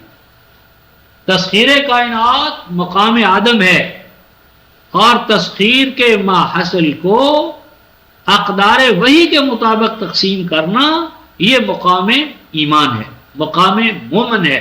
تو یہ مقام مومن کیا ہے، مقام آدم کیا ہے؟ آدم سے مراد کوئی ایک فرد ہے یا کل نوع آدم ہے؟ اور آدم کی وہ جنت کیا ہے؟ اور وہ جنت زمینوں پہ تھی یا آسمانوں پر؟ اور اس میں ابلیس کہاں کیسے پہنچ گیا؟ سانپ کی شکل میں، جس طرح بعض روایات کہتی ہیں۔ تو وہ انسان کو اس نے کس طرح بہکایا؟ وہ انسان سے باہر ابلیس تھا یا انسان کے اندر ہی تھا اس کا نفس ہمارا؟ تو ان مسائل پر یعنی ہم گفتگو کریں گے، کر چکے ہیں، لیکن ان مجالس میں وہ تفصیل کے ساتھ ذکر آئے گا ان کا۔ تو اس طرح رفقائے محترم ہم آیت نمبر 1 سے لے کر آیت نمبر 39 تک یہ ایک اس کا آتا ہے ہمارا بیان، اس کے بعد جو آیت نمبر 40 سے آیت نمبر 121 تک یہ جو آیات کا مجموعہ ہے، اس مجموعہ آیات کا جو اصل خطاب ہے وہ ہے بنی اسرائیل، آل یعقوب، یا سیدنا موسیٰ ابراہیم علیہ السلام کی وہ ذریت کہ جو سیدنا اسحاق سے پیدا ہوئی، اور سیدنا اسحاق سے یہ سلسلہ شروع ہونے والا سیدنا مسیح علیہ السلام تک اپنے انجام کو پہنچا۔ اس کی دو بنیادی مرکزی شاخیں تھیں، ایک یہود اور دوسرے نصارہ۔ یہود چونکہ مقدم تھے، پہلے تھے زمانی طور پر، اس لیے پہلی فاتحہ کے بعد بقرہ میں یہود کو خطاب کیا ہے، اور آل عمران جو دوسری سورہ ہے اس میں نصارہ کو مخاطب بنایا گیا۔ یا یوں آپ سمجھ لیں کہ بقرہ میں اہل کتاب کی حیوان پرستی یعنی گائے کی پرستش، گاؤ ماتا، گائے کی یعنی حیوان کی، یعنی اس کائنات کے حیوانی پہلوؤں کی جو پرستش ہے، یا اسے معبود یا آئیڈیل، ارج فار آئیڈیل، تو اس کو جو معبود بنانے کا جذبہ ہے، جس کا مظہر گائے پرستی ہے، اس کا یہ چونکہ انسان کا پہلا مظہر ہے، پہلا یعنی فوراً اظہار ہوتا ہے، تو یہ گائے کی پرستش پہلا بنی اسرائیل کا تھا معاملہ، اور یہ مقدم تھا، اس لیے پہلے اس کو قرآن بیان کرتا ہے بقرہ میں، اور پھر نصرانیت نے کیا کیا؟ انسان پرستی، انسان پرستی جس کا کہ مسیح نمائندہ ہے، یعنی جو ان کا تصور ہے، نہ کہ وہ مسیح جو قرآن میں یا اللہ تعالیٰ کی طرف سے جو مبعوث ہوئے تھے۔ تو انسان کی پرستش حیوان کی پرستش کے بعد کا درجہ ہے۔ تو انسان کی پرستش جو ہے وہ یعنی پرسنالٹی کلٹ کی شکل میں ہو، شخصیت پرستی کی شکل میں ہو، اوتار پرستی کی شکل میں ہو، یا اور مظاہر پرستیاں جتنی اس کی مظہر بنے گی، وہ چونکہ حیوان پرستی کے بعد کا مرحلہ ہے، اس لیے اگلی سورہ آل عمران میں انسان پرستی کا قلقمہ کیا۔ تو یہ جو رفقائے محترم آیات ہیں، سورہ یعنی آیت نمبر 40 تا 121، ان آیات کا اس طرح تفصیلی ذکر آئے گا کہ آیت نمبر 40 سے آیت نمبر 46 تک ان آیات میں نبی پاک صلی اللہ علیہ وسلم پر ایمان کی دعوت دی گئی ہے کہ اے آل یعقوب، اس نبی موعود پر ایمان لاؤ، کیونکہ اس کی آمد تمہاری اپنی کتابوں میں، صحیفوں میں، نوشتوں میں موجود ہے، اور اس پر ایمان لانا کسی باہر کے فرد پر ایمان لانا نہیں، اس پر ایمان تمہارا اپنے صحیفوں پر ایمان ہے، اور اگر یہ ایمان نہیں لاؤ گے تو اس کے حوالے سے تم اپنے صحیفوں اور نوشتوں کے منکر قرار پاؤ گے اور ایک بدترین مثال قائم کرو گے۔ تو یہ اساسی نقطہ ہے ان آیات 40 سے لے کر 46 تک۔ آیت نمبر 47 سے لے کر آیت نمبر 62 تک یہ جو آیات کا مجموعہ ہے، اس میں یا بنی اسرائیل کو دوسری دفعہ مخاطب بنایا گیا ہے۔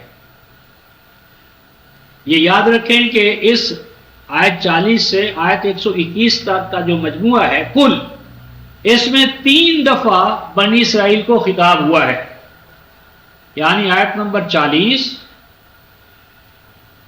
آیت نمبر 47 اور 122۔ یہ جو 3 دفعہ خطاب کیا گیا بنی اسرائیل کو، تو خطاب اول ہے محمد رسول اللہ صلی اللہ علیہ وسلم پر ایمان لانے کی دعوت اور اس ایمان کے تقاضے۔ دوسرا خطاب جو 47 آیت میں ہے وہ ہے سیدنا موسیٰ علیہ السلام پر ایمان، کہ تمہارا موسیٰ علیہ السلام پر ایمان ہے، تو وہ ایمان پہلے کیا تھا، اب کیا ہے، اس ایمان کے تقاضے کیا تھے، اس ایمان کے ساتھ تم کیا کرتے رہے۔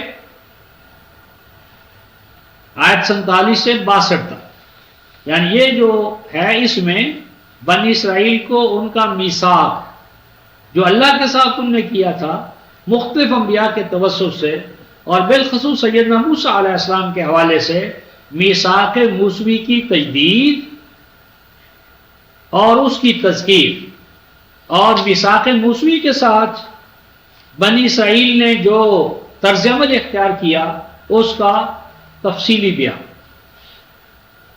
اس کے بعد آیت نمبر 63 سے لے کر آیت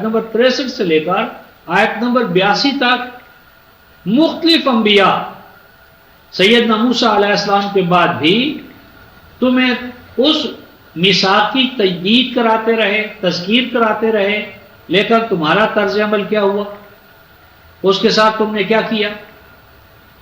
یعنی تاریخی طور پر ہسٹوریکلی بنی اسرائیل کا بیہیویئر، طرز عمل جو انہوں نے موسیٰ علیہ السلام کے بعد والے انبیاء کے ساتھ اختیار کیا۔ آیت نمبر 83 تا 96 میں ماقبل جو عہد شکنیوں کی تاریخ ہے اس کے ساتھ ساتھ بنی اسرائیل کے کچھ شکوک ہیں، شبہات ہیں کہ ہم کیوں ایمان لائیں اس نبی پر، اس کتاب پر، اس میں تو یہ بھی نہیں، اس میں تو یہ بھی نہیں، اس میں تو یہ بھی نہیں، اور ہمارے پاس تو سب کچھ ہے، ہمارے پاس تورات ہے، ہم آلریڈی ایمان رکھتے ہیں، ہمیں کیا ضرورت ہے کسی نئی کتاب پر، نئی دعوت پر، نئے نبی پر ایمان؟ ہمیں کوئی ضرورت نہیں ہے، کیوں؟ ہمارے پاس یہ ہے، ہمارے پاس یہ ہے، ہم ایسے ہیں، ہم ایسے ہیں۔ تو اس کا تجزیہ کیا ہے آیت نمبر 83 تا 96 میں کہ تم کیسے ہو، آؤ ہم اس کا تمہیں آئینہ یا نقشہ دکھائیں کہ تم کیسے ہو۔ تو یعنی بنی اسرائیل کے اٹھائے ہوئے سوالات یا ان کے شکوک و شبہات اپنی حیثیت کے حوالے سے، اپنی حیثیت کہ انہوں نے اپنی خود ساختہ کیا حیثیت بنا لی تھی، اور کس وجہ سے وہ قرآن پر اور نبی پاک صلی اللہ علیہ وسلم پر ایمان لانے سے اپنے آپ کو مستغنی قرار دیتے تھے۔ اور اس کے بعد آیت نمبر 97 سے 104 تک ان شکوک و شبہات کا بیان ہے جو وہ نئی امت یعنی اہل ایمان، یعنی نبی پاک صلی اللہ علیہ وسلم پر ایمان لانے والے جو اہل تقوی تھے، ان کو ڈیریل کرنے کے لیے یا ان میں شکوک و شبہات پیدا کرنے کے لیے وہ کیا تدابیر اختیار کر رہے تھے۔ یعنی وہ شکوک و شبہات جو وسوسہ اندازی کے طور پر وہ بنو اسماعیل میں، مہاجرین میں، انصار میں پیدا کر رہے تھے، وہ شکوک و شبہات اور ان شکوک و شبہات کا ازالہ اور الہی جواب یہ ہمیں ملے گا 97 سے 104 تک۔ پھر آیت نمبر 105 سے لے کر آیت 121 تک اہل ایمان کو ان کے شکوک و شبہات کا جواب دینے کے ساتھ ساتھ ان کو دعوت دینے کے لیے کیا طریقہ کار اختیار کرنا چاہیے، اور ان کو دعوت دینے کے دوران ان کا طرز عمل کیا ہو، اس طرز عمل میں ان کا اپنا کریکٹر کیا ہو داخلی، اس کریکٹر کا اللہ کے ساتھ کیا تعلق ہے، نبی کے ساتھ کیا تعلق ہے، قرآن کے ساتھ کیا تعلق ہے، آپس میں انہیں کس مقام پر کھڑا ہونا چاہیے۔ یہ اگلے یعنی مجموعے کی یعنی 105 سے 121 تک ان آیات میں اہل ایمان کو، اہل کتاب کو دعوت دینے کے دوران جو مشکلات پیش آئیں گی اور ان مشکلات سے عہدہ برا ہونے کے لیے انہیں جو طرز عمل اختیار کرنا ہوگا اس کا بیان آئے گا۔ اس کے بعد آیت 122 سے لے کر آیت 142 تک، آیت 122 تا 142 میں اس مجموعہ آیات میں سیدنا موسیٰ علیہ السلام اور مسیح علیہ السلام اور محمد رسول اللہ کے بھی جد امجد یعنی سیدنا ابراہیم، ان کی امامت سے گفتگو شروع کی جائے گی، اور ان کی امامت کے زیر اثر جو امامت محمدیہ یا نبی پاک صلی اللہ علیہ وسلم کی بعثت یا قرآن کا نزول جو ان کی دعا کے نتیجے میں، دعا ابراہیم کے نتیجے میں اللہ تبارک و تعالیٰ کی طرف سے ظہور پذیر ہوا، تو اس ابراہیمی امامت سے امامت محمدیہ علی صاحب حق تحیت والسلام تک کا جو سفر ہے، ارتقائی سفر، اس کی منزلیں، گھاٹیاں، اور ہر منزل و گھاٹی کے تقاضے اور ان تقاضوں سے دبرا ہونے کے لیے دستور حیات، اس کا بیان ہوگا ان آیات میں۔ اور اس کے ساتھ ساتھ یہ نئی امت محمدیہ، اس کے قیام کا، یعنی منصب امامت پر امت محمدیہ کے قیام کا، اور بنی اسرائیل کے ازل کا، یعنی منصب امامت سے معزولی بنی اسرائیل کی فائنل، یعنی 122 سے 142 تک کا یہ جو مجموعہ آیات ہے، اس میں سیدنا ابراہیم علیہ السلام کی امامت کا ذکر کرتے ہوئے، اور بنی اسرائیل جو ذریت ابراہیم میں سے تھے لیکن اپنی بد کرداریوں کی وجہ سے منصب امامت سے معزول کیے گئے، تو ان کا منصب امامت سے معزول کیے جانے کا اعلان عام، اور اس اعلان کے پیچھے حکمت الہیہ کیا ہے، اس کا تفصیلی بیان۔ تو یہ بنی اسرائیل کا منصب امامت سے معزول کیا جانا، معزولی کے آخری اسباب، اور اس کے بعد آیت 143 سے 162 اس میں نئی امت، یعنی امت محمدیہ علیہ صاحب تحیات والسلام کا منصب امامت پر فائز کیا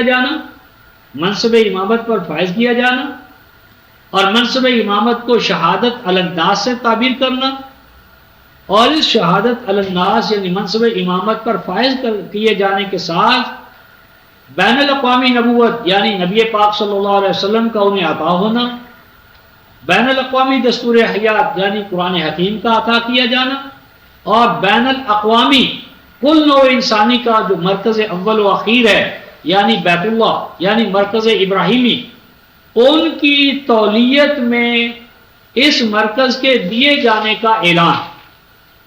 تو یہ آیت 143 تا 162 یہ گویا کہ امت محمدیہ علیہ صاحب حق تحیت والسلام کی مرکزیت کا، منصب امامت کا اعلان، اور مرکز ابراہیمی بیت اللہ اس کا امت مسلمہ کے مرکز کے طور پر اعلان، اور اس حوالے سے جو سوالات پیدا ہوتے ہیں یہود کی طرف سے، اہل بنی اسماعیل کی طرف سے، ان کا تفصیلی بیان ہوگا۔ تو اس طرح یہ جب ختم ہوگا تو آیت 163 بقرہ کی آیت 163 سے آیت 242 تک، 163 تا 242 یہ جو باب ہے، اس کو میں اقدار حیات، وہ کیا اقدار ہیں کہ جن اقدار کو امت مسلمہ نے اپنانا ہے اپنی ذات میں، معاشرے میں، ریاست میں، تو ان اقدار حیات کا بیان، یعنی جس عرف عام میں احکام کہا گیا، احکام لوگ احکام کہتے ہیں، ہمارے استاذ بھی اس کو باب الاحکام کہتے تھے، لیکن میں نے ان کے لیے تدبر فی القرآن سے جو نتیجہ اخذ کیا، عنوان تجویز کیا ہے، وہ ہے باب الاقدار، اقدار وحی، اقدار منزل من اللہ۔